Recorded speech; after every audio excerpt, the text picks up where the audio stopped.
everyone, welcome back to Salt and Burn This. My name is Sammy, and Valerie is not here right now. She will be for the bulk of the episode, but we were in such a rush when we recorded this because I had something to do after, and maybe she did too. I can't remember. I know that I did. But we did not record the intro or very good banter. So you just get me because, of course, I am editing this last minute. And, of course, this happens to be the time when my main laptop is in the hospital right now where all of my audio recordings of this show are. So it can't even fake it and pull extras from one of the other ones that we've done because we do talk a lot. And I'm sure there would have been an extra. However, this is probably the definition of Murphy's Law. So therefore, I am soloing it today. But I will cut it short so you don't have to listen to just me babbling on and on to myself, which is literally what I'm doing right now. And let's just get right into the episode breakdown.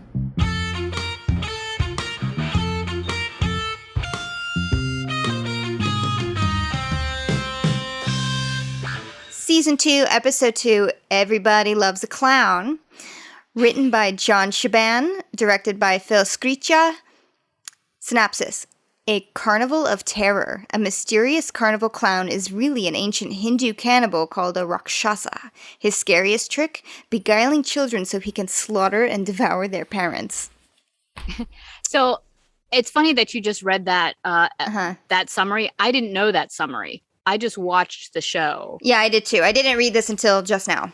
And so when the reveal comes, I was like, oh, yes. I had no idea. And not that I had no idea, but I'm glad I didn't know. I'm glad I didn't read the summary because I was thinking when I read this, I was just like, that's really not really burying the lead at all. Yeah. Yeah. So I was actually surprised by that summary. Because later in my notes, when the reveal happens, I'm like, oh, Rakshasa. And I was like, write it down. I researched it on the internet, and I did that whole thing. Mm-hmm. And I was going to say one thing about this episode is I had to watch it more than twice. Because the first time I just kind of watched it. The second time I watched it and I was just fully engrossed by it. And then the third time I went back and watched it to take notes. But I was still really... I want to say the word engrossed again, but I really fell into this episode. I did too, and I think it's because I haven't seen these episodes in such a long time. Yeah. Because, they play it over and over again on TNT, I think. Like they just start from the beginning and go to the end and then start over again, Yeah. But I feel like whenever I happen to be watching it, if I turn it on there, it's like the same 7 episodes that I've seen, or like the same spots, the same seasons. Right. And I was like, I have not seen at least these episodes of season 2 in forever. Yeah. And it really was like, I kind of remember a couple moments, but the bulk details, of this, like the monster, I'm like, oh yeah. Yeah, no exactly. idea. Yeah.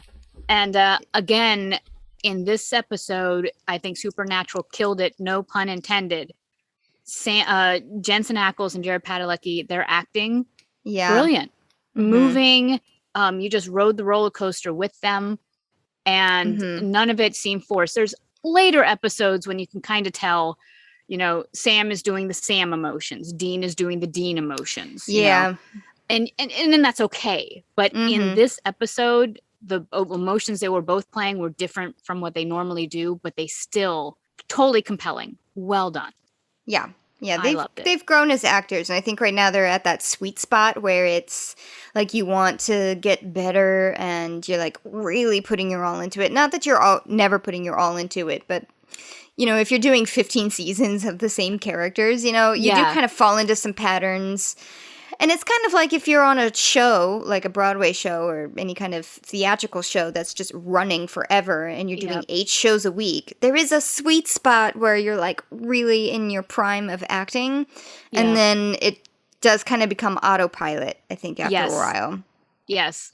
Same thing with stage management. not to throw myself in the middle of it, but it's like, the first few shows, you're excited, you're nervous, and then you start getting into the groove and you enjoy the groove. And then you're like, this is tedious now. Yes. You're still going to give it your all. You're still going to do your best. Yeah. But it's like, okay. And not that it's boring, but the tedium does come in with repetition. So I get it. But obviously this episode, this season, that's not the case. Sure. Yeah, they're opening strong. Yes. It was another Speaking of opening strong, how about that recap? Oh my God. You want to talk about engrossed. That recap was like one of the few I was like glued to the screen and like mouth agape. And I was like, like the timing with the music and the, oh my God. It was so good.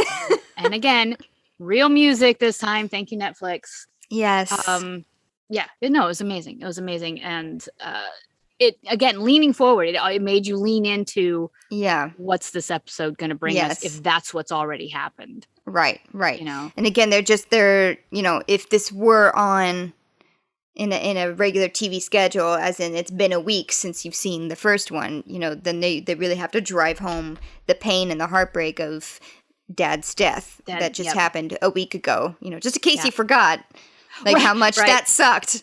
Here it is again. Here it is again, just to, open up the wound, put a little bit more salt in it. It wasn't quite fully closed yet. I still had the sensation at the end of the last episode, I hate to say it, but that maybe John wasn't really dead. There was something in the back of my head because they didn't hammer it home at the end of that episode. I mean, yes, he's prone on the ground, the heart rate monitor beep, that type of thing. Yes. But there's something in the back of my head that was like, he's not really dead. I have a comment about that that came up when, and this is after the teaser, the opening teaser, where we see, well, let's just go right into it.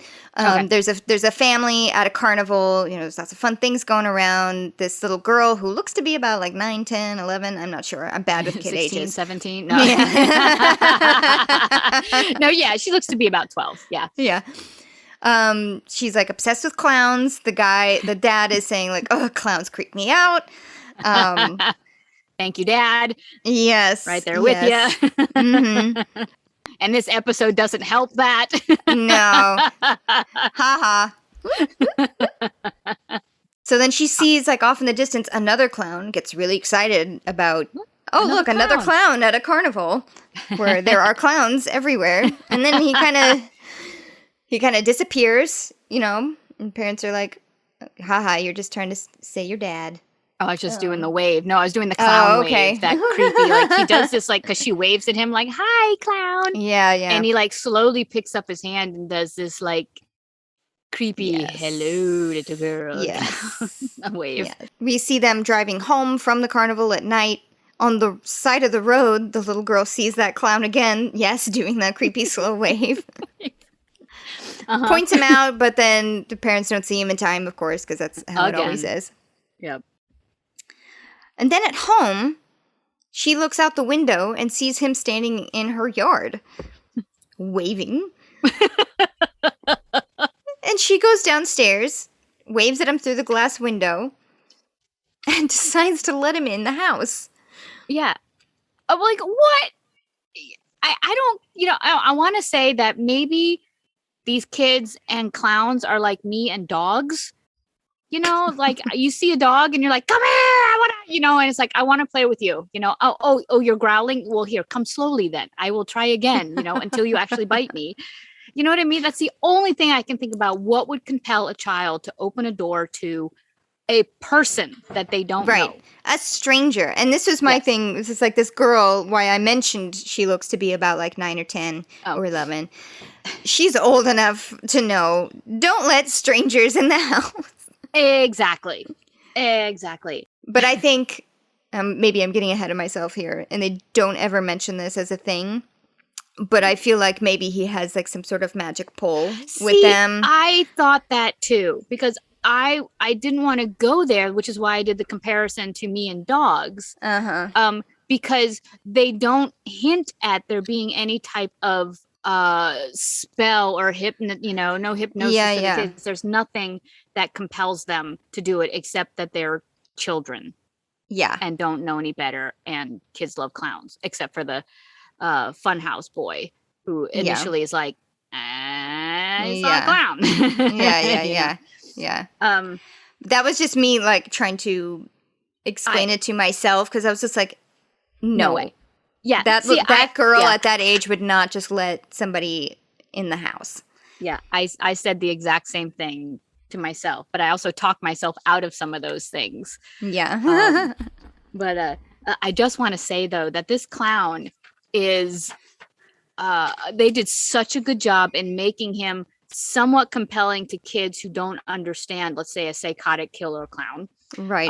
And adults who, if they saw this, would be like, yeah. No, we're going this way, away from that. Yes. Clown. His makeup he had clown makeup, but it wasn't overly silly.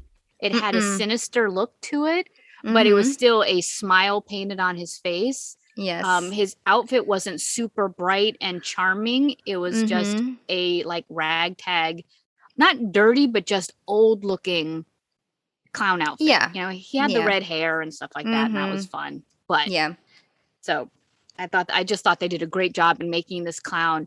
Could he or couldn't he? You know, could he be a killer, or maybe he's just a sad clown?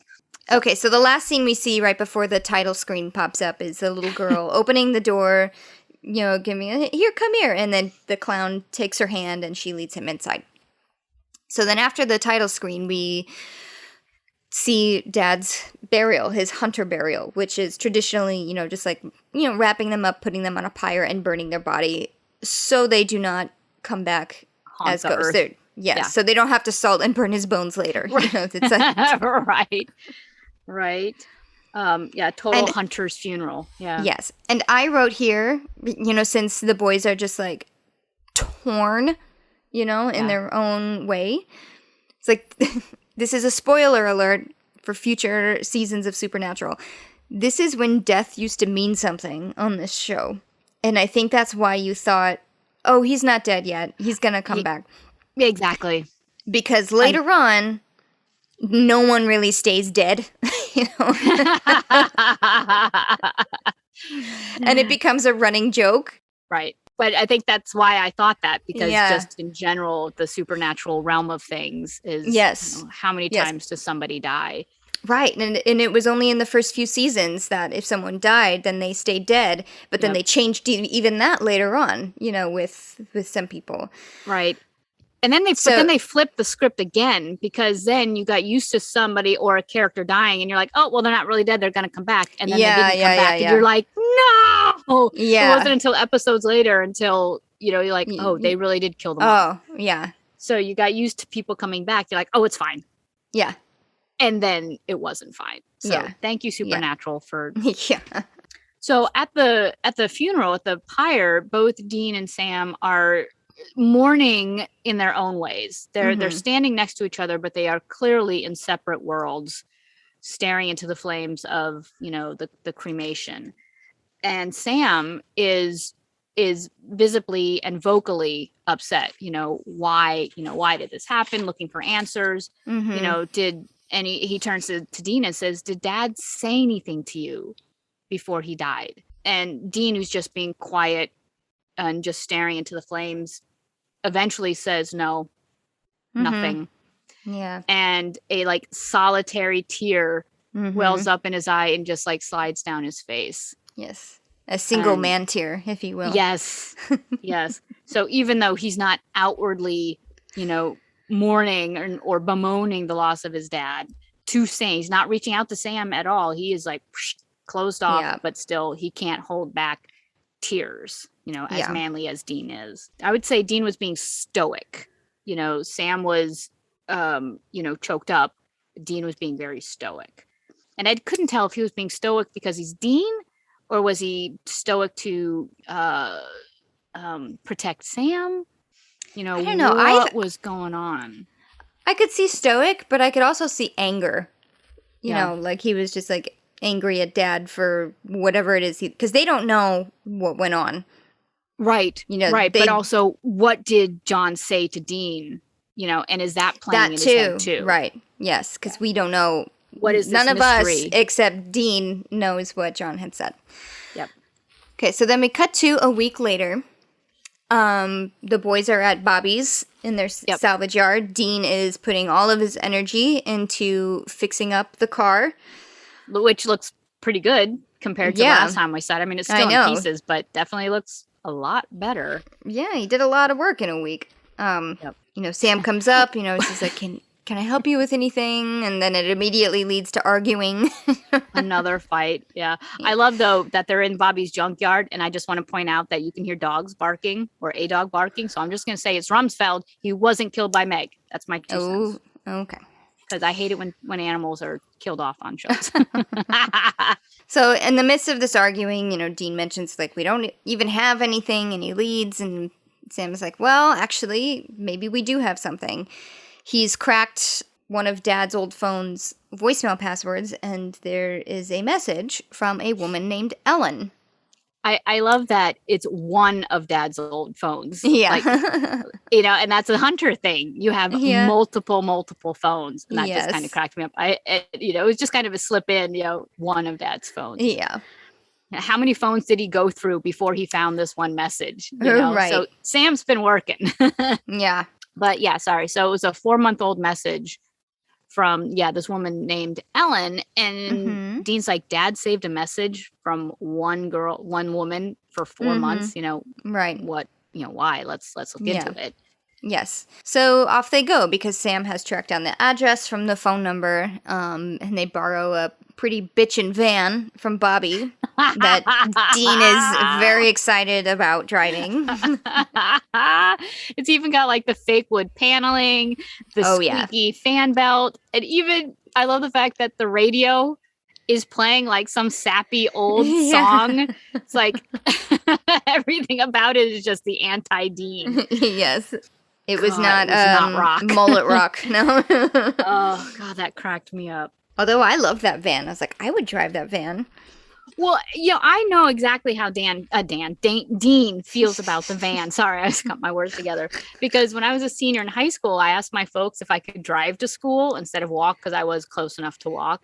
And they said, sure. I was like, yay. And like Dad tossed me the keys to the minivan and not to the sports car. And I was like, oh. Well, if I have to drive the Astro van to school, the Rutro Rastro van, I was like, maybe I'll just keep walking to school then. Okay, so then they pull up to the Roadhouse. The Roadhouse. Yay! Yay! So the reason we say yay is because as we learn as the episodes go on, it turns out to be like a watering hole for hunters, among other people. It kind of becomes a little home base as this season goes on. So they get there, though. There's nobody there. Yeah. And so they pick the locks, of course. I asked, I was like, did they just break in? They did. He's like, do you got the things? Sam's like, yeah, of course. And he tosses him the lockpick kit. Yeah. The lockpick kit. And Dean, like, jimmies open the door. And they go into this roadhouse, which seems deserted, but it's clean. There's just nobody there. And I love that they're standing there in the doorway looking around and like there's a bug zapper in the side of the room. Inside. But it like goes like it caught a bug and both Dean and Sam are like but they're like, okay, let's keep looking. So they split up to go see if there's anybody in the Yes, and they do find somebody passed out on top of the pool table. Like, just he's contorted. He's sleeping half on his arm, and he totally looks like dead, or like he's just been knocked out by the pool stick, and he left him there. Just flumped on the table. Yeah. They're like, this clearly is not Ellen. No. So then Sam goes off into a different room to look for somebody. And Dean is there, but lo and behold, someone has caught him. And he feels a little pokey poke in the back. And she cocks it, right? Of a gun. Yeah. And he's like, I hope that's a rifle. Yeah. And it turns out there's a pretty girl at the end of that rifle saying, I'm just really happy to see you. Yeah. And then Dean proceeds to mansplain to her while she's got a rifle in his back. That is exactly what I wrote. You wrote mansplain? Yes, I did. Yes. Dean starts to mansplain right before this cute blonde chick just clocks him in the face. He spins around and like takes the gun from her, unloads it. Like, that's why you don't keep a gun. You really shouldn't hold a rifle right next to someone's back because it makes it really easy to do this. And then she just straight punches him in the nose and takes it right back. Oh my God. And he looks so stunned. Yeah. So clearly he wasn't threatened by, this girl holding a gun because he just disarms her. And then she punches him so hard that he can't see. He's like, I can't see. Yeah. And he calls out for Sam. He's like, Sam, a little help. A little help with this little blonde girl. Yeah. And Sam's like, sorry, can't help you. I'm a little tied up myself. And he's marched into the room with his hands over his head, and there's Ellen holding like a giant revolver at his head. And that's when Ellen says, oh, Sam, Dean, Winchester. The Winchester boys. And so ta-da, it's like, oh, okay. Everything's fine. And, I'm Ellen. This is my daughter, Jo. We know John must have sent you here to help. She figures out that John didn't send them. Yes. And then they have this sad moment about John didn't make it. John was killed by the demon before he could get the demon. Yeah. And it shows this like a mini relationship that Sam and Dean don't know about, that Ellen clearly knew more about John than anyone should, at least about him being a hunter and the demon. So this is a recent relationship, not just like an old relationship, but something that's been, up until 4 months ago, they were in each other's space. Right. And she also says like, oh, I know how close you were with your dad. Because Dean did not know about Ellen. So she wasn't that close to him because Dean probably would have met her during their hunting travels at some point. Right. So, but also John is kind of a secretive guy. There's a lot of things that he just decided not to tell his kids. Yeah, so John wrote about other hunters in his journal. Right. That's how Sam and Dean found all those other people to help in previous episodes, was through the journal.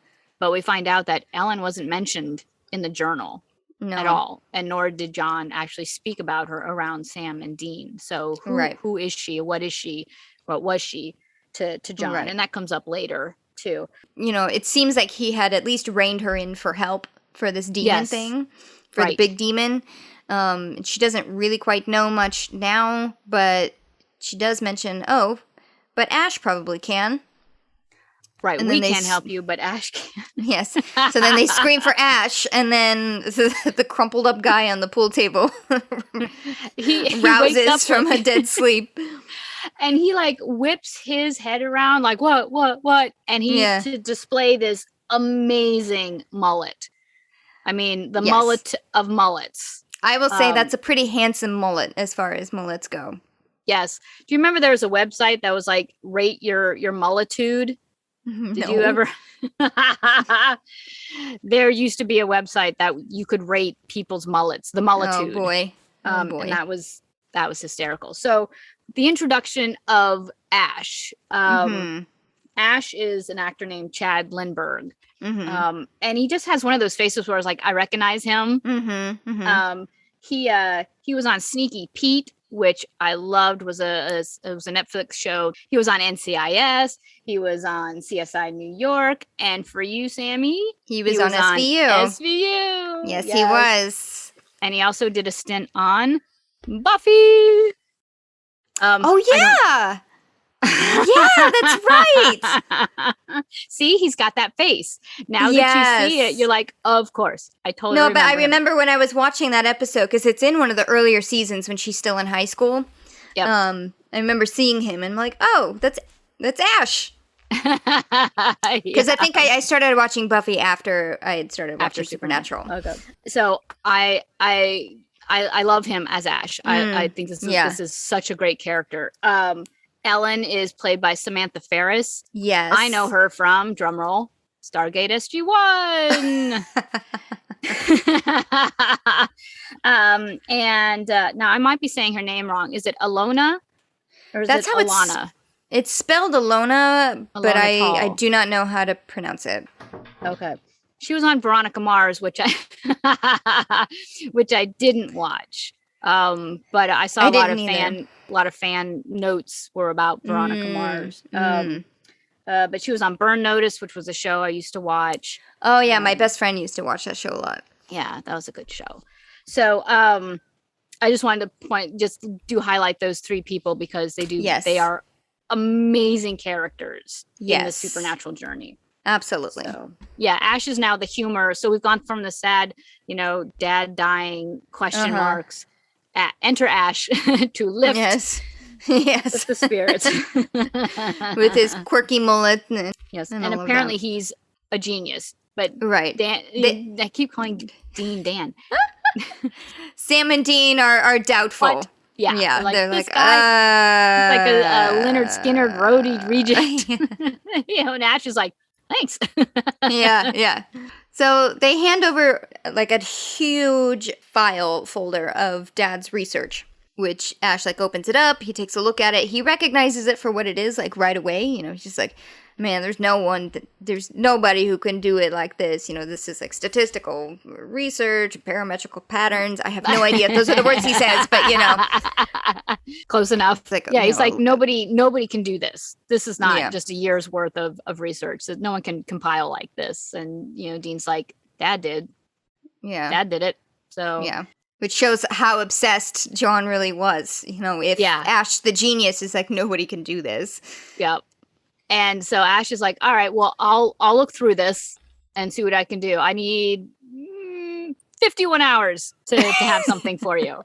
And and he starts to walk off, and Dean and Sam are kind of like, what just happened? Yeah. What just happened? But Dean, cool, he's like, hey man, love the hair. Business in the front, party in the back. Yes, I don't know if that was a wig or not, or a fall, but I was like, well done. He must have loved it the second they put that on him, because he was working it all the time. Yep. So I just wanted to point out that while this is all happening in the bar, Ellen and Joe are going about doing bar prepping things, and Ellen is refilling all the salt shakers. I just wanted to point out the irony of her, she had a giant pitcher of salt that she's pouring into the salt shakers. I thought that was a cute little nod to salt hunter things. Yes, exactly. Yeah, so they're drinking at the bar. Sam spots a folder that's right next to Ellen's police scanner, and Dean spots Joe's ass as she's walking away, and off he goes to follow that. Right. And then off Sam goes, with the I guess it's folder. Like a cold case. Yeah, a murder case. Yeah, so they're assumedly discussing it while Dean, goes to talk to Joe. And he tries to hit on her. He tries to even be like, oh, we got 51 hours. Maybe we could. And you know what? His heart is just not in his horn dogging. Yeah, he stops himself. And I was like, it's kind of sad, but at the same time, I was like, yay. But he says it. He's like, it's not the right place. It's not the right time. So he knows it. And he also knows who he is. Yeah. But also, and Joe knows who he is, because she says most hunters, they'd be trying to get in my pants with a pizza and a something. And Led Zeppelin. Yeah, something like that. And he's like, what a bunch of scumbags. Yeah. And she's like, but not you. And then this look that she gives him, it's just like, you can't fool me. Right. And then he looks he's like ashamed, maybe? I don't know. It was just because he just described himself, and she gave it back to him. She's like, yeah. Now, I think this was maybe Ellen and Joe were kind of a response to Dean's giant horn dog journey in season 1. Yeah. This is just a hypothetical situation on my part. I have zero idea. I did not do any research on this. But I feel like, once the first season of Supernatural made its way into the world and they realized how many female fans that they had in this show, that maybe they did some rethinking, and said, okay, maybe we gotta, I hate to say it this way, but like give something to the female fans, like, oh, here's a bone for you, kind of thing. Yeah. But they may not have been that cut and dry about it, but right. because the characters they gave us are amazing. Right. They're not just throw us a bone characters. No. So, yes, but that's all I'll say is yes, but. Yes. I agree with you. I'm saying most of the other women that they've put in the show in the first season were like, just like, not very well rounded, not that interesting, with the exception of a few, but right. But definitely no women like role models, I guess, for the boys. Like there's Dad, there's Bobby, there's I guess that's kind of it for the first season. But Sam calls Dean over, and he has volunteered themselves to go check out this case that Ellen had sitting around because they have time to kill. They have 51 hours. Yeah, so now they're back in the car and they're driving to wherever this incident is where the murders have been happening, and they're discussing what it is. Yes. So that reminds me, we forgot to do our map quest moment. Which these murders are being taken place in Medford, Wisconsin. Right. That is way north. Yeah. That is way north Wisconsin. And that is that anywhere near? Nope. Nowhere near my family, nowhere near anything that we've ever done. If I made it up there, it would have been by a big mistake. Yeah, it's when I looked it up online, and the picture they have with Google Maps, it looks like the saddest, dilapidated, rundown town. I was like, why would you choose this picture to use as a to promote welcome your to town? Medford? Yes. Yeah. I was like, well, maybe the writers were onto something. I also have never been there. I've never been to Wisconsin, I don't think. So they're on their way to Medford, Wisconsin. They're talking about the murders. I'm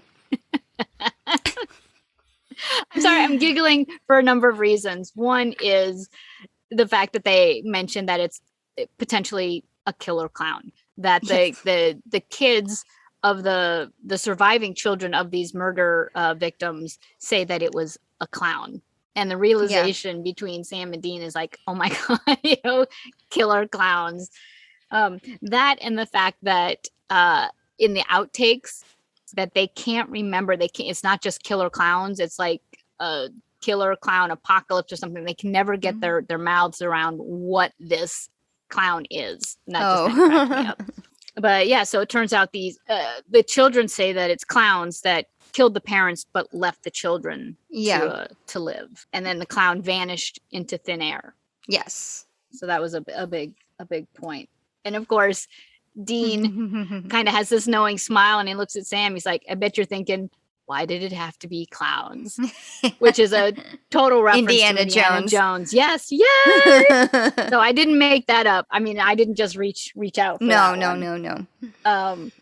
But so it turns out Sam has a fear of clowns. Yes.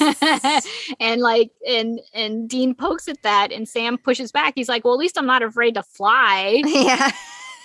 And Dean's like, hey, planes crash. I'm legit with that fear. You know? And Sam says, well, apparently clowns kill. So therefore, I am legit. He also mentions, because Dean is like, this is unlike you to just like want to go do a case. Right. And Sam is like, well, this is what Dad would have wanted us to do, which takes Dean by surprise. And honestly, the audience by surprise, I think. Yeah, why would he want to do something? Like he just spent the first season like fighting for Dad, Yep. But Dean leaves it alone for a minute. He just kind of looks at him and is like, okay. Yeah, and they still have no idea what they're actually going for. No. And they're like, great, this is going to be some like paranormal scavenger hunt, because they're thinking that it's an item, that it's a cursed object or something that is traveling around. Right. That something is attached to that's causing clowns to appear in people's houses and kill the parents. Yes, because the carnival travels around, and therefore it has to be something that also travels around. It's not like a gravesite or a specific house or anything, because it could be anywhere that the carnival is, which is not stationary. Yeah. Right. I want to point out, while this whole scene, while they're in the car, in the minivan, they are either on the worst road or that car has the worst shocks, because the movement of like the camera making it look like they're, you know, kind of going up and down bumps and turns. And I was like, oh my God.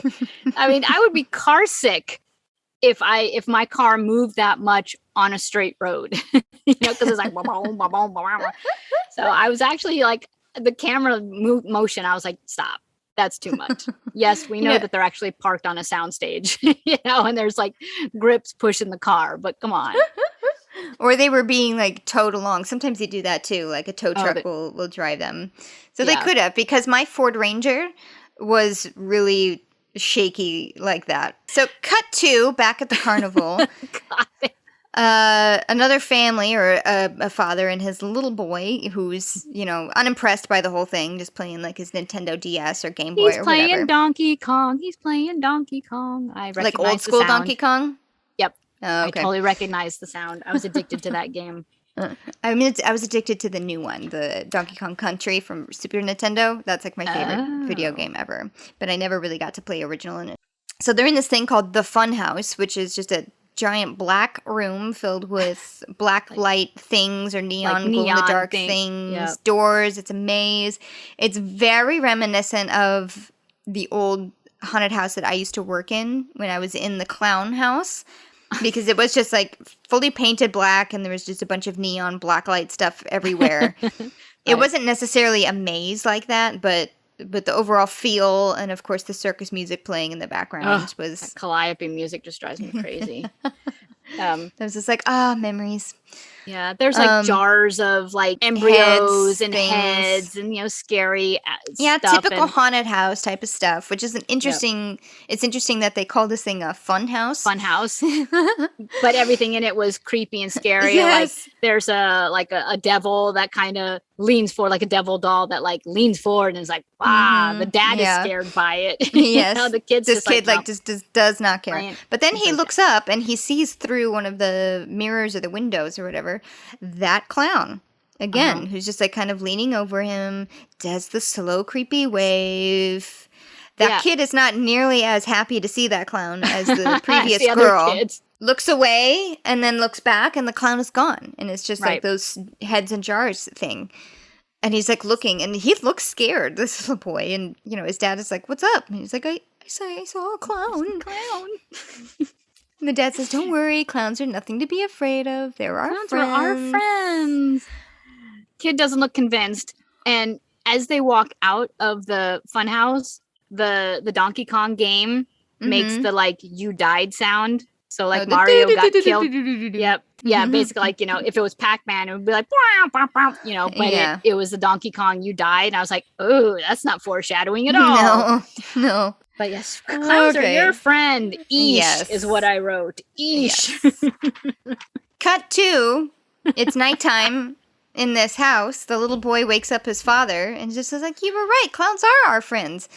And this little boy has like a really creepy smile on his face. He's just like, you were right, Daddy. Yes. And Dad sees, you know, little boy holding this clown's hand. Ugh. And this clown is just like, does that creepy like smile at him. Yes. And then you hear the dad like start to scream. Yeah. But you don't hear the rest of it. You just hear him go, you know. Yeah. But it was just this weird camera shot to go from the dad who's like woken up in the middle of the night, so he's kind of bleary. You go from his face, you see his eye line travel to his little boy's hand. You see the clown's hand, and then the camera travels up the clown's arm to his face, and that's when you see the clown like do that smile. You know, which is again just a smile on his face that accentuates the clown makeup. You know, and then you just see the dad go. And it is really terrifying. So this little boy also let the clown in the house, but I could understand why he would. Because he's like 4 or 5, you know, so he'd be like, oh boy. Yeah, exactly. He was definitely a younger kid. So then Sam and Dean are inside of the carnival, there's police there, obviously, from the murder from the night before. Right. And then they learn about the murder from the night before, and they start talking about it. And Sam, clearly uncomfortable just being at the carnival. Yes, yes. He is clearly, he's like, I know there's going to be clowns here. You know, you can just Yes. see that on his face. So clearly uncomfortable just being there. Yes. Well, even like one like walks by him, like a little person clown. It was not even like fully in clown getup, just like an outfit. Uh-huh. But she stares at him. She does. Yeah, she just kind of like looks at him. Because he's like 9 feet tall. She's like, whatever. But she doesn't even have like clown makeup on or anything. It's just kind of a clown-ish kind of outfit. Right. Yep. And of course, that's when Dean comes by, and it's just like, oh, did you get her number? Dean. But then reveals like, oh, there were 2 more murders last night. Again, the same thing. Little boy was left alive. Says it was a clown. He disappeared, or something like that. But no, Sam says like, oh, and then the little boy fingers the clown. Dean stops. I totally it in my stops head for like a full like 2 minutes, and I was like, phrasing. Yes, that's exactly what I thought. I was like, where's Archer going? Right. Phrasing. Yes, just enough of a pause. It's a huge pause, and they don't even acknowledge it. Really, it's just the pause and Dean's face. like, did you really you know just what? say that? I'm not even going to let touch that because it's too easy. Yes. So while they're trying to figure out how are they going to like get into this carnival to do the things that they need to do, which is like search for EMF and for other clues and things like that, they notice a help wanted sign on the wall. So then they go into a tent, and there's a guy there like throwing knives at a wall, and Dina's like, hey, have you seen Jay Cooper? The owner of the carnival. Yeah, the help wanted sign says... Yeah, ask for Jay, yeah. So then this guy like turns around, and he's like, is that some sort of a joke? Turns out he's blind. A blind knife thrower. Of course he hasn't seen Jay Cooper. Which then hilarity ensues with Dean putting his foot in his mouth. I wish I could see. Don't you think I would want to see, Mr. Cooper? Dean's like, yeah. Tries to back it up. Yeah, enter in another little person, who's just like, what's going on here? And Dean is just like, nothing, it's just a little misunderstanding. He's just like, little, yeah, but he doesn't know that it's a little person standing behind him. So when the guy's like little, Dean turns around, and again, camera shot from Dean's eyes down to a little person. Oh, he's like, no. Sam is loving this. Like, Dean even asks for help, and Sam's like, nope. Finally, Dean just like, can someone tell me where Mr. Cooper is? Yeah. Cut to. Yes. Cut to. They find his office, apparently. Jay Cooper says, please sit down. They notice 2 chairs there. One is a normal chair, and one is in the shape of a clown, like a clown throne, clown chair. I don't know. But then they literally race to get to the normal one. Sam loses. So poor Sam, fraidy cat of clowns, has to make himself comfortable on the clown chair. So then the carnival manager, he's asking them, job-related questions, saying, oh, how long have you been in the circuit? And they kind of spat out some bullshit, like, oh, a few years, we did a little bit of everything. A little bit of everything, yeah. And he can see right through that. He's like... It's like, you guys have never been to you've never worked a show before in your life. Yeah. So what do you really want? Right. So then they say, okay, fair, but we really need the work.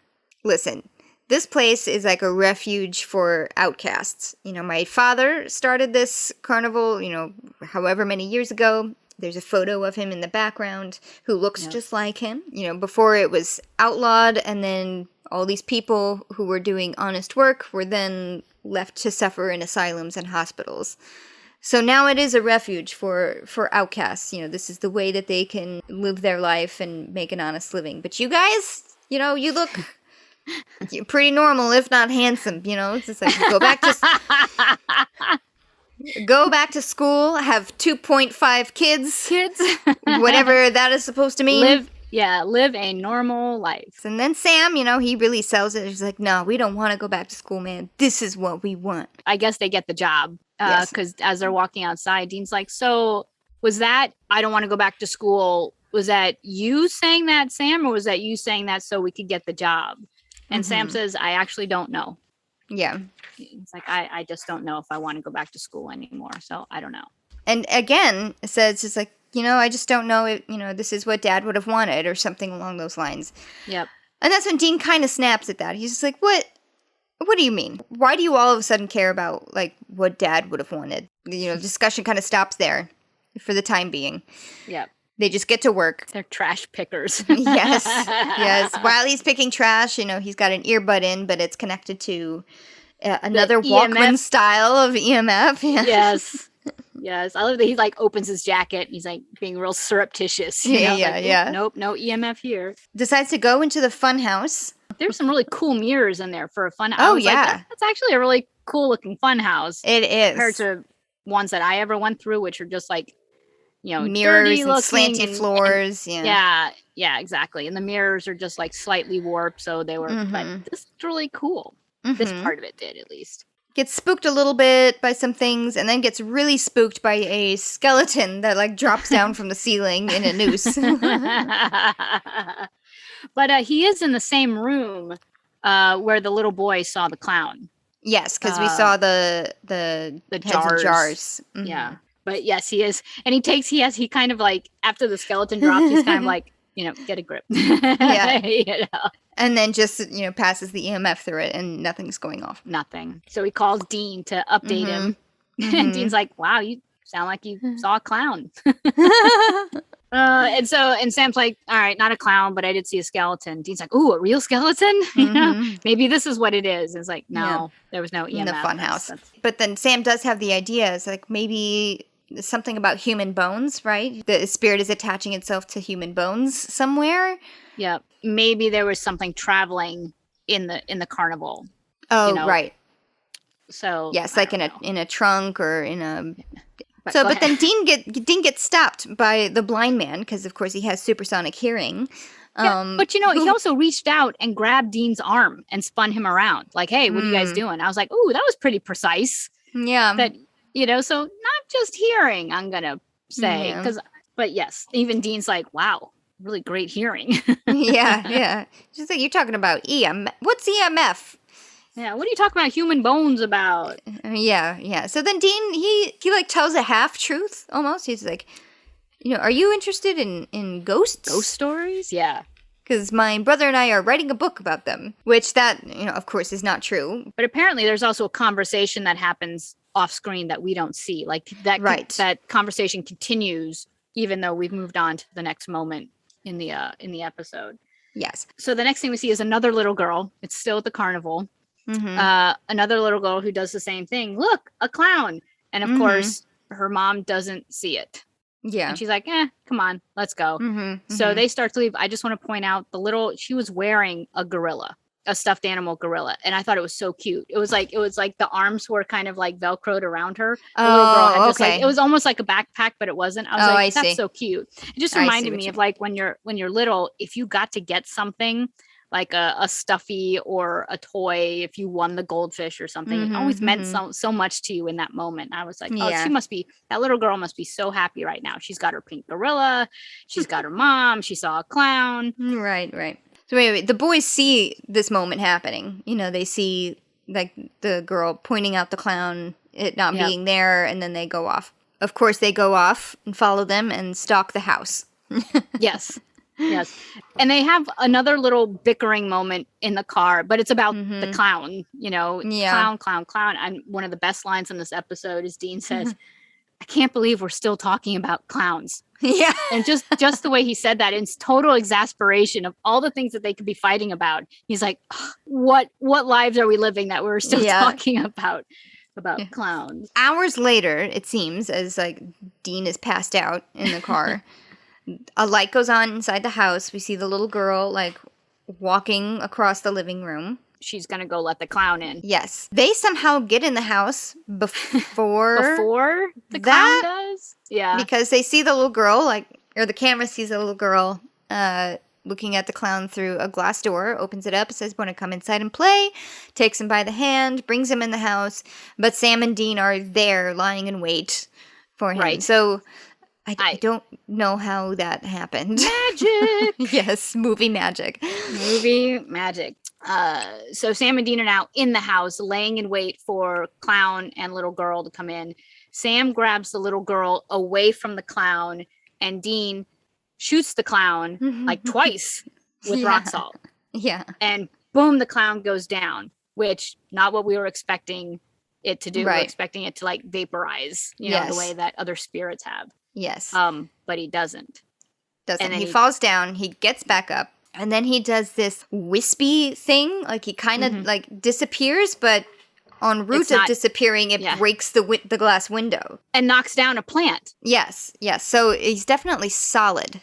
You know, it's not just like a ghost that can, you know, walk in between walls. You know, he breaks things and touches things. So basically, it's like he went invisible. We're expecting him to dissipate like a ghost and go away, but it's more like he just turned invisible, which is why he like smashed through the glass and knocked over a plant on his way out. And then the parents come in downstairs.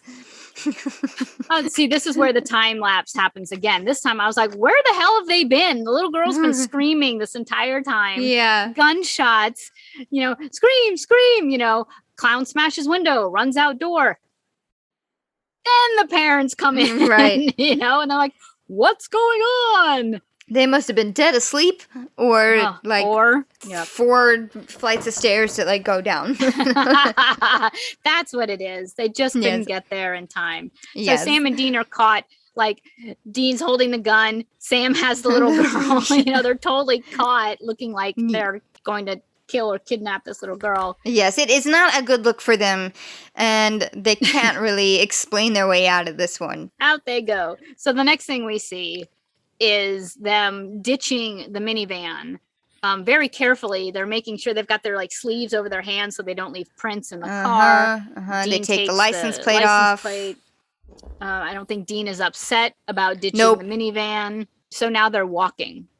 And I love their walk and talks. Anytime Supernatural does walk and talk, I love it. Because you're not distracted by, you know, scenic. You're not, you know, and it's them. It's just I feel like actors really can connect to their words when they're walking and talking. So they in their walking and talking, they're like, okay, clearly this is not a spirit. And there's nothing in the journal about it either. Right. Their banter turns from, you know, the clown and the journal to Ellen and Dad. Right, know? Because Sam is like, well, maybe I'll call Ellen, you know, and see if she has any idea. Yep. And this is what I meant by like a female role model. Like now he has not only Bobby to like call for information. Somebody else to call. Yeah. Right. This new lady named Ellen. And, you know, they mentioned it's like, isn't it weird that he never even really mentioned her? Like, what kind of relation do you think they had? A thing? Yeah. You know, or maybe they had a falling out. Funny how Dad has it falling out with everybody in his life. Yeah. Shared moment of yes. But then they kind of put it to bed though. Jean's like, no, they never hooked up. Right. You know. Well, Dean is just kind of like not really engaging in this like chit-chatty conversation that Sam is trying to have. You know, he's just kind of, you know, word babbling a little bit. That's what Sam does. Yes. And Sam is just like, what's up with you? This silent but strong thing is like not fooling me. You are not dealing with Dad's death. But Dean thinks Sam isn't dealing with it. Right. And he pushes back and he says some pretty harsh things. Sam decides to end the argument is like, I'm going to go call Ash or Ellen or something like that. Yeah. And Dean, as Sam walks away from Dean, you can see Dean is like, it kind of looked like he felt bad for what he said, but it also looked like he said it because he had to say it. Right, because he was like calling out again, like Sam's sudden obedience to Dad when he had been like fighting against him every step of the way, like for their whole life.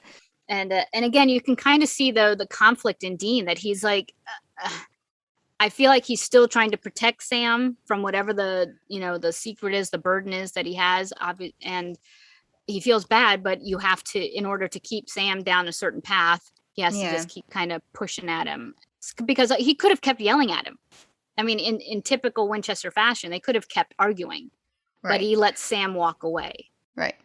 Oh, because he also, like, I think what he really stoked Sam's fire is when he was just like, it's too little too late. If you're trying to make it up to Dad now by, you know, all of a sudden trying to join the game, you know. Yep. It's too late. He's dead. And that's what kind of shut Sam down. Because I think, it's like, Sam was really the one who stopped arguing. You know, he just said, I'm going to go call Ellen. You know, visibly very upset by what Dean had just said to him. Yeah. So Sam comes back after speaking with Ellen. She has an idea of what it is, which is a Rakshasa. Yes. A demon goblin from Hindu. Yes. From the Hindu religion. And what did it say? I think this is what I looked up. So from Hindu mythology, they haunt cemeteries, eat the flesh of men, and drink the milk of cows by magic. Essentially, man-eaters.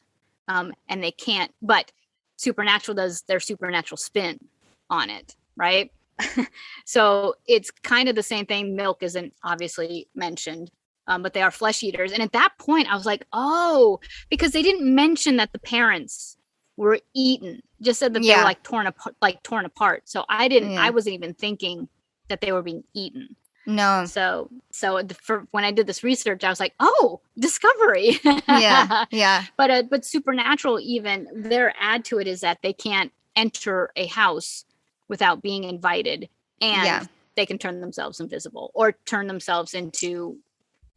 Well, the research that I read did say that they could shapeshift at will. I don't remember if they said anything about being invisible, but the supernatural thing was, yes, the can't come inside unless invited, which is very vampire-ish. Yeah. And the timeline, like whenever they say, like, it's like once every 31 years or so. Right. The article that I found said something like they have to, it's something to do with the moon. But it's definitely not a 31 years thing. It's okay. And you know what? I think Supernatural has to do that. You know, because they've done this at least one other time, maybe a couple other times too. And I think it was with Wendigo when they said, like, oh, it's like every lunar eclipse or something like that, or every 17 years. It gorges itself and then stores Yes. Whereas the original lore of a Wendigo is just like, no, it's a glutton. It just keeps going and going and going. There has to be an end. Right, an end or like a mystery, you know, like, oh, this thing just all of a sudden showed up and we don't really know what it is, you know. Yeah, well, that's why you mentioned, you call it like the supernatural spin on things. They did it with Dead in the Water, they did it with Wendigo, so I like that. I like seeing the twist that they put on urban legends or on, you know, the Scarecrow, same thing, you know, just to make it more relatable to us in our times. Mm-hmm. And I just forgot. This totally just popped into my head. But I really have to mention it. Going back to the little boy who's playing Donkey Kong in the fun house, and the dad is trying to, you know, get the kid to engage in being afraid of all these little silly things. The first thing that you see that kind of jumps out at the dad is like a monster, and it pops on with yellow eyes, like glowing yellow eyes. And I was like, oh, nice little, you know, little nod to yellow eyes. Fun. But I was like, Valerie, I just went right past it in my notes. So anyway, another little nod to Supernatural nodding to themselves. Right. So while they're discussing this Rakshasa, since it has been around for a long time, you know, they think of like, oh, who's the immortal person in this band of misfits? Yeah. They think maybe it's Cooper, you know, particularly since the photo of his father looked exactly so much like him. Yeah. So then they go off to do research. Oh, and also Ellen says the way to kill a Rakshasa is with a brass blade. Yeah, that's a dagger also not of in the pure research. Blast. Blast? Killed by a dagger of pure brass. Yes. So Dean goes off to try and find some brass blades. he thinks he knows where he can get some. And Sam goes to snoop around in Cooper's office because a clue to the supernatural Rakshasa is that they sleep on a bed of bugs or something like that. Yeah. Well, there's another great line before they split off to go get a blade and find the bugs. Sam says, before we go stabbing things into Cooper, we're going to have to make damn sure it's him. And Dean says, you're such a stickler for details, Sammy. Yeah. So off they go. Yes. To double check that was a cute moment. To double check that Cooper actually is this thing. Yes. And Dean goes looking for brass blades. So Dean goes off to the knife thrower guy because where else would you get blades? Sam breaks into Cooper's place. And Cooper catches him, as he's like trying to split open his mattress. And he's like, what the hell are you doing here?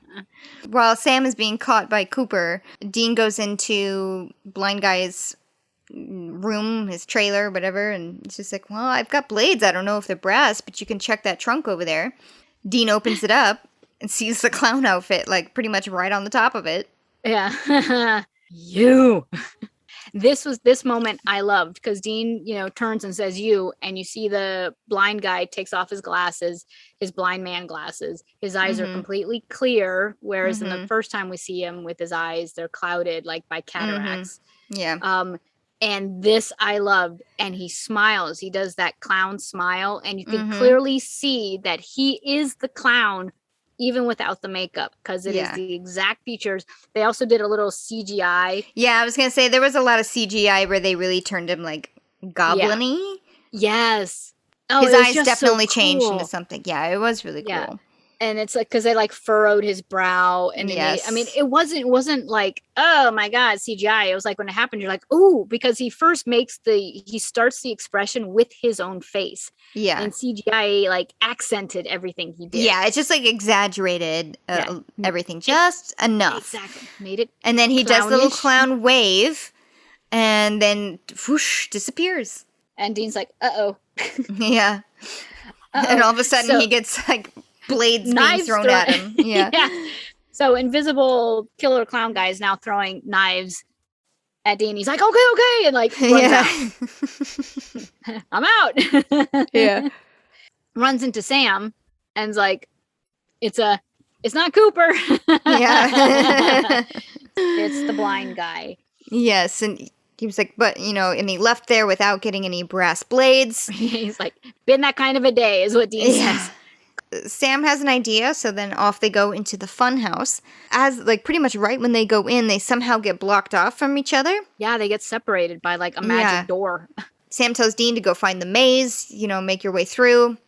Sam runs to the calliope, to the pipe organ. Yes. And as it turns out, the pipes are brass. Made out of brass. Yeah, so he starts to, like, try and pull one out of the organ. But he burns himself because the pipe organ is operated by steam. That's how you get that calliope sound. Mm-hmm. Oh, this one. Since they can't see him, Dean, they're struggling, and Dean says, shouldn't we see his clothing walking around? Which was another like nod to the reality of supernatural and sci-fi. Why don't people fall through the floor when they're in between phases? Right. Why do his clothes go invisible? Shouldn't we just see his clothes walking around? I thought that. I was like, ha! It'll call out to the absurdity of fiction. And suddenly knives are thrown out of thin air, and Dean is like pinned to the wall. His arms are pinned to the wall. He can't escape. Sam is still trying to break free a pipe from the pipe organ. Yeah. But Dean is able to, because he's got one arm pinned, he's still got one arm free. He's able to reach up and open full blast the steam pipe. That just luckily there was a steam valve right there near his hand. There. Yeah, and which, by the way, the action that he did actually turned off the steam because. But anyway. So he, quote, opens the steam and it just floods the room because they couldn't see him. Yes. But now that steam is in the room, they can kind of see him moving in the steam. Yeah, because he does have a body. He is corporal. And, look out, Sam, behind you, and Sam turns and is able to stab him with the brass pipe. And because it's hollow, like all this blood shoots out of the pipe. That was pretty impressive. And you see, there's roaring and waving of you start to see the creature in the steam, and then it just dies. Yeah, just crumples. And I think you do just see the pile of clothes on the ground, but not him. Like any evidence of a body is not there. It's just clothes with a brass pipe sticking out, shoved through in it. And hooray! Yeah, and then monster killed. And monster killed, and then Dean shuts off the steam. I'm like, phew! Let's make sure we, safety first. Yeah. So then back at the roadhouse, where the van is not there, they totally just ditched Bobby's van. Yep. How did they get back to the roadhouse? I don't know. Movie magic. So Ellen is being a little bit motherly. I'm not going to say I don't want to typecast women as being motherly or matronly. But she's like, your dad would have been proud of you, which I think is a friendship thing to say. But she is being, nurturing in that moment. Yes. I don't think it's a bad thing to say that she was being motherly, because she is a mother. She has Joe. And they come from a hunting family. So no, I understand what you're trying to say, but I don't think of it as a negative thing that she was being motherly. And so Dean, Sam, and Joe are sitting at the bar, and they're just kind of not saying anything. And Sam looks over at Joe, and Joe just stares at Sam. Mm-hmm. And Sam goes, "Oh, okay. I gotta go over there right now." Yes. And he just gets Sam up and leaves. Once again shows his inability to think on his feet. Right. or improv at all. Right. Read the room. Yeah. So clearly Joe and Dean needed some time alone, and Sam was not picking up on that. So we have this Dean and Joe moment of will they, won't they? Is there chemistry between them? Are they going to act upon it? And I think Dean thankfully kind of admits to his habitual horn dogness. He says, any other time I would be hitting on you so fast, your head would spin, which is true. Not this time. It's just not. That's not the right place, not the right time. Yeah. Enter Ash. Yes. With this device. Yeah, it's a crazy homemade laptop. Yeah. He's like, where you guys been? I said 51 hours, what's going on? And when was it Sam or Dean said, we've been dealing, on a case, with we've been hunting clowns. And Ash is like, clowns? What the? What the fuck? Dean, okay, no, we're not going to talk about clowns anymore. Moving on. No. What do you got? Yeah. So Ash puts his homemade device on the bar top for Sam and Dean to look at. And he says, this tracks signals, signs, omens. And anything like that pops up, this device will pick it up and will know where things are happening.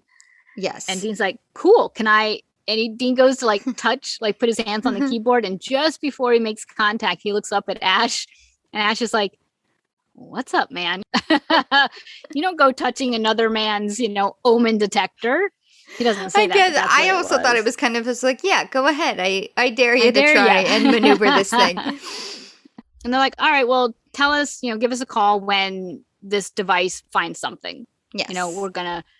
We're gonna go. And Dean, I also want to say, Sam is thoroughly impressed by Ash here. The device. He's just oh my God, how did you learn all this? Oh, that's right. Ash is he's like, I went to MIT. It's a school in Boston. Yeah, because Sam's like, MIT? Not he's just incredulous that he was at MIT, and Ash takes it as he doesn't know what MIT is. Yeah. Clearly a genius, except he got kicked out for fighting. Yes. So now they're back at the salvage yard. Dean seems like he's made a lot of headway on this car, and who knows how much time has passed. We don't know how much time has passed. No. Yeah. Sam comes up to him, and he basically confesses that Dean was right.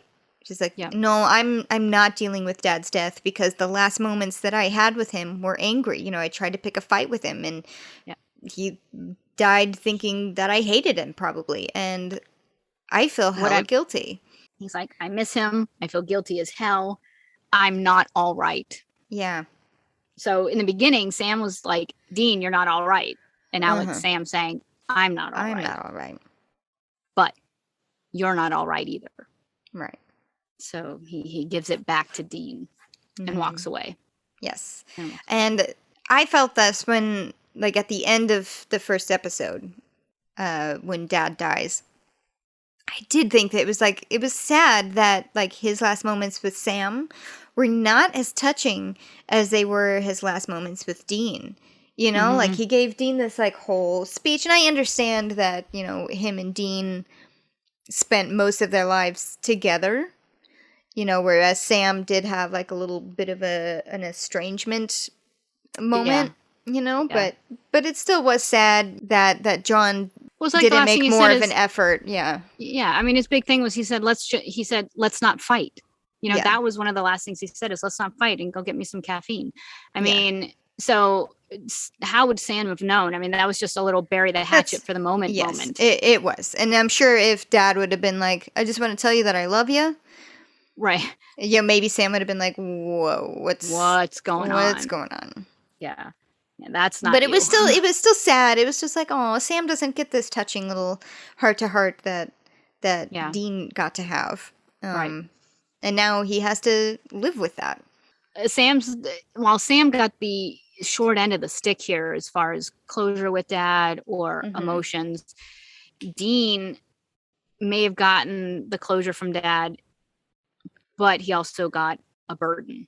Yes. That we don't know what it is, but something Dad said isn't sitting well with Dean. Right. And he has to deal with it. And he's clearly not dealing with it. No.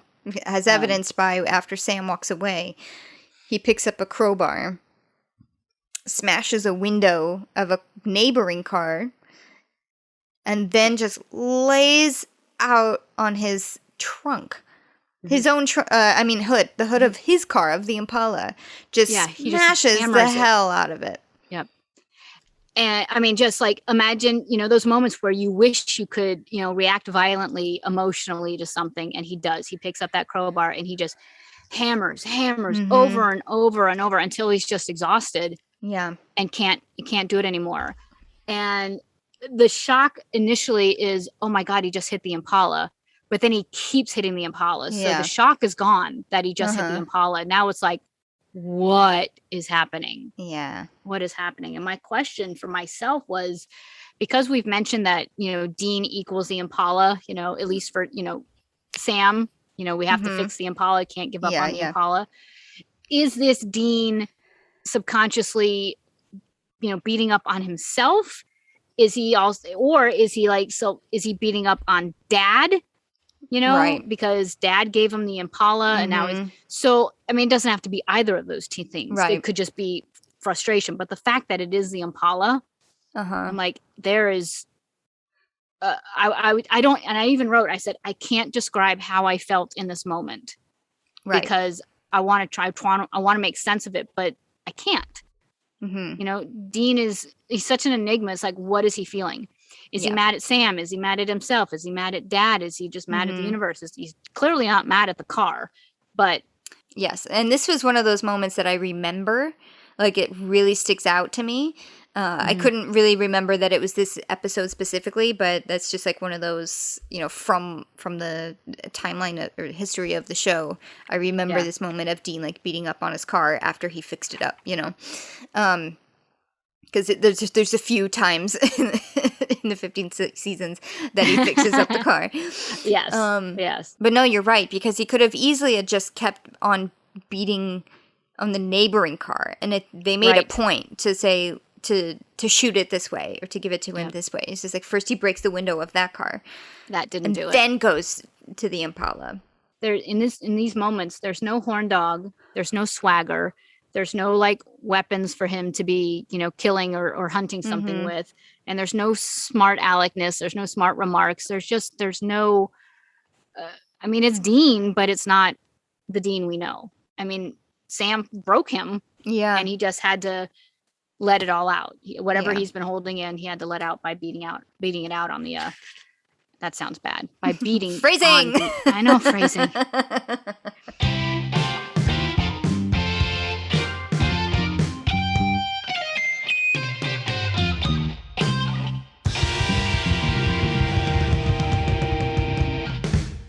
I loved the acting in this episode. Yes, the drama of, the ups and downs of the brothers, the emotions there, brings you along with it. But these little moments that Jensen's been able to show us, I was just like, yes, more. I want more. Not of those moments, just of that character. Yeah. I also thought that, the first time we see the boys at the funeral pyre, that's where the episode starts with them with this unknown emotions, no answers. And then at the end of the episode, even given that they've been working together again on a case, doing the thing, solving the whatever, they're left in the exact same place. So they went through all of this. They brought us along and there's no answer. There's no resolution. No. Still. However, I was shocked and also a little disappointed that there were no references to either It or Killer Clowns from Outer Space. I was totally expecting these things, like once the initial teaser, it's just like, oh, it's a clown that's, obviously evil. Right. That there was going to be like rife with little hints of things around. Right. Nothing. All right, thank you so much for joining us on this episode commentary. Make sure to follow us, please, on all of the things. We have Instagram and Facebook, which is at Salt and Burn This Pod, and Twitter at Salt and Burn This. We're available on pretty much every podcast network platform. Share us with your friends and family. Rate us if that's available on that platform. For sure, Apple Podcasts and a couple others. We would greatly, greatly appreciate that. Yes, please, and thank you. To quote Christy Haney. Yes. And we will see you next week for Bloodlust. Ooh, a Bloodlust? Okay, they're getting good with the titles. All right, we'll see you next week. Bye. Bye.